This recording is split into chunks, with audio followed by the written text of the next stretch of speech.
it's time to talk culture on France 24. Welcome to Encore. We've got a musical lineup for you today coming up. She's a smoky-voiced, London-born Tamil diva, mixing a compelling concoction of English songwriting and the sounds of the Asian subcontinent. SUSHEELA Raman joins me on set to talk about her new album, the aptly named Queen Between. Plus, meet the nun turned R&B star. Sister Christina Scuccia says she's got a gift from God and she hasn't been afraid to share it. The 25-year-old appeared on popular talent show The Voice, stunning judges with her angelic singing. And ever wondered what kind of music cavemen listen to? We check out a concert using prehistoric stones that have been silent for some 8,000 years. All that and more coming up, but first let's go meet our guest.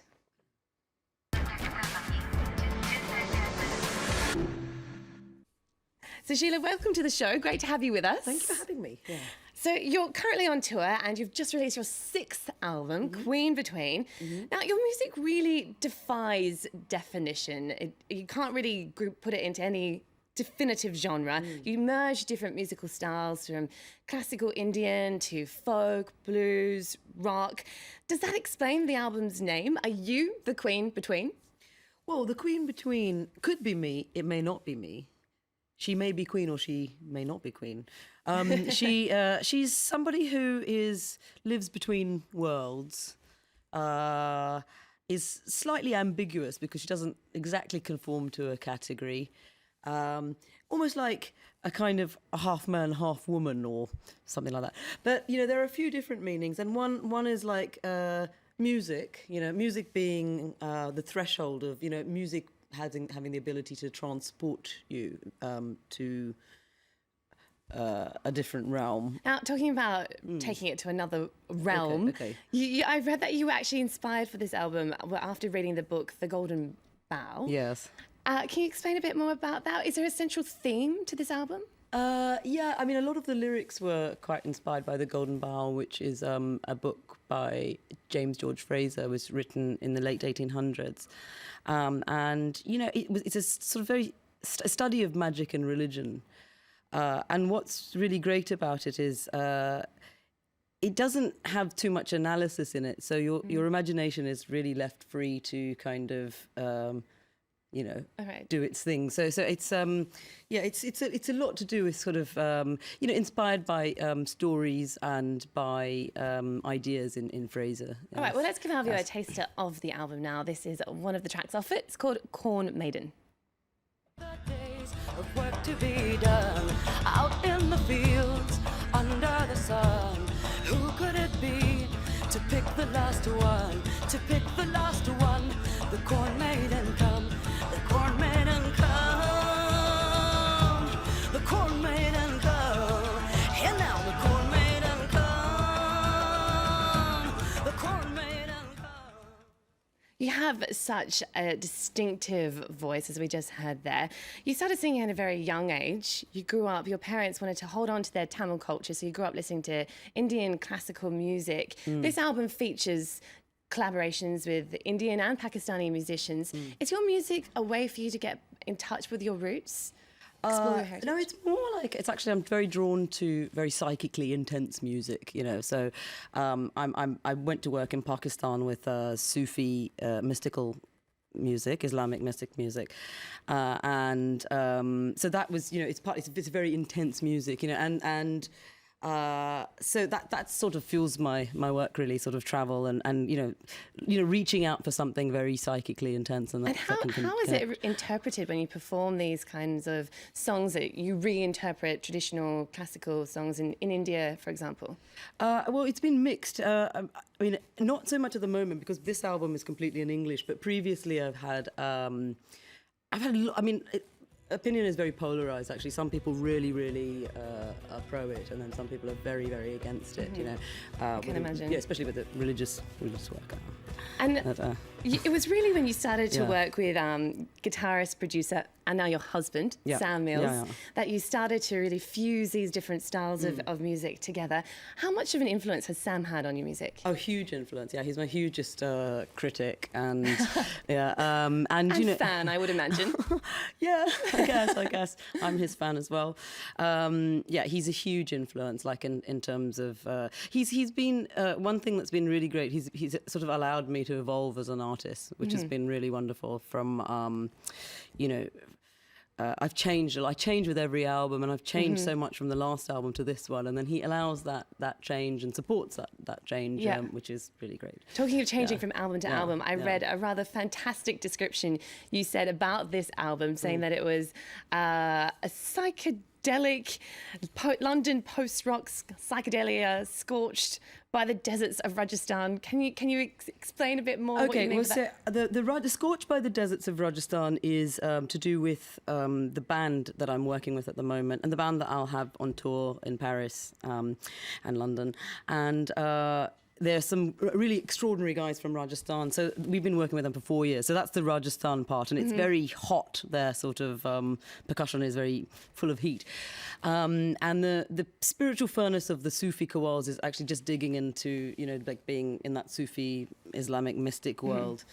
The psychedelic part is, you know, being into kind of the Doors and, you know, and I think that something to do with probably the influence of the Golden Bough has kind of pushed it down a sort of more of a psychedelic route than previous albums before. So it's like psychedelia, but it's, you know, mixing things up in a different way, All right, well, I have a random question for you now.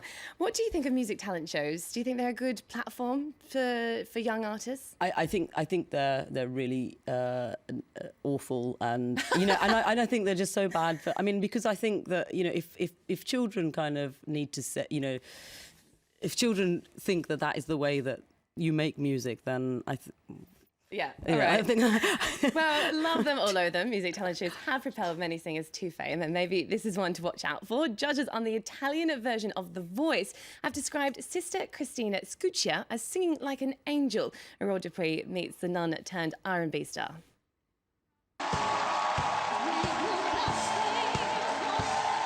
A nun turned R&B star. Sister Cristina Scuccia says she's got a gift from God and that she wanted to share it with the Italian public. She appeared on a popular talent show and stunned judges as they discovered what they now call the voice of the angel.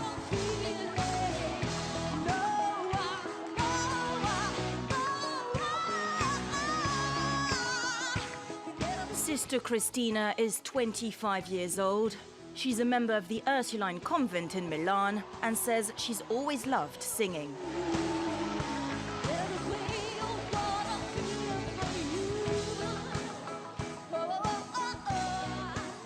I wasn't at all religious when I was younger. I was rebellious.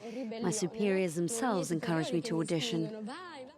In Rome, home to the Vatican, the gifted nun received a lot of support. I hope that with her voice, she'll bring a holy message from Jesus Christ.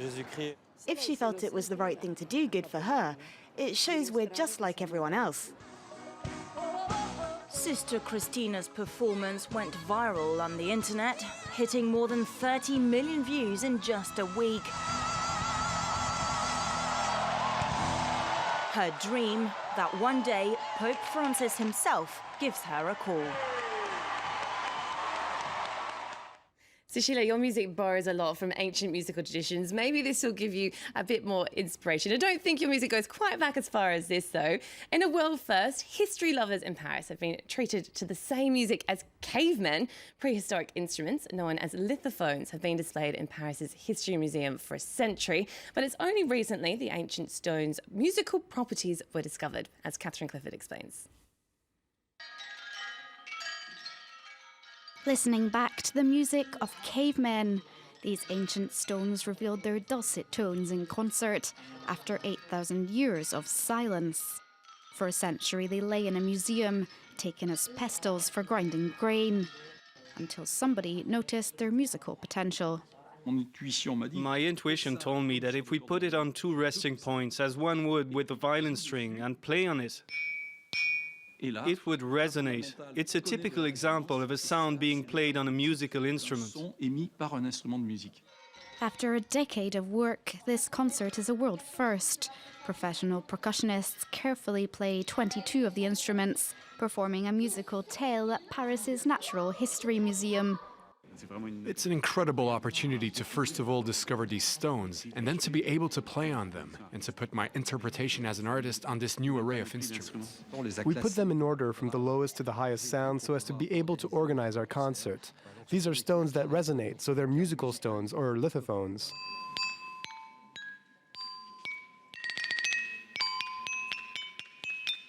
They were gathered a century ago in areas along a 2,500-kilometre stretch of the sub-Saharan desert. The lithophones play two notes, the pitch depending on their size. However, archaeologists fear they could be damaged, so after shining in a string of concerts, the stones are now stepping back from their musical career, returning to retirement in the safety of the Natural History Museum's shelves. Right, well, that's all the time we have today. Thanks so much to SUSHEELA Raman for coming in. Thanks for having me. Thanks to you also for tuning in. Just a quick reminder, SUSHEELA's new album is called Queen Between, and you can catch her in concert here in Paris on the 9th of April at the New Morning. Now, before we go, we have a special treat for you. SUSHEELA is going to sing us part of the song Queen Between to end the show.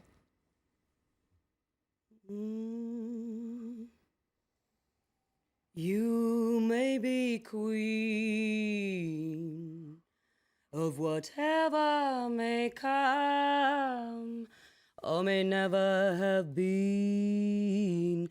You made my dream, oh queen between. Ah. Some climb, some descend, never reach the stairway's end. I've risen here and I've fallen there into clouds and became the rain. Who charms the rain?